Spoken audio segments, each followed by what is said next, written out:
Alright, so what we're doing right now is we're getting ready, we already moved the distributor out of this 78 Trans Am, and this got a 461 stroker engine in it with Edelbrock aluminum cylinder heads and a hydraulic roller cam. So what we're going to do is we're going to take the MSD Billet Distributor, and it had a bronze distributor gear in it, which some of you guys know these things wear pretty fast.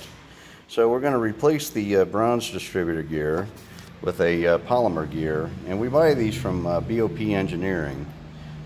Great company. I'm glad that they have this product because no one else has it. So thankfully Wade there hooked us up, us Pontiac people up with a polymer gear. And the reason you do that is because with a billet camshaft, if you don't run a softer material on for a distributor gear, it'll chew up the gear on the cam and destroy your camshaft gear. So you have to use a sacrificial material, usually bronze, but now we have a polymer which really doesn't wear much, and that's why we use it.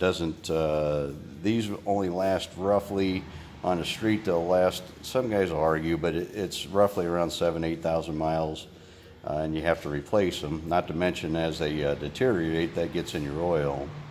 And so what we're going to show you here, though, which is very important, is that we have to make sure and get this clearance in here at the proper clearance, because if you don't, if it's too excessive, you end up with a lot of erratic timing, and your timing will fluctuate back and forth, sometimes as much as 10 degrees, which is detrimental to horsepower. So when we set these things up, you can get a shim kit, and as you can see right in there, there's shims.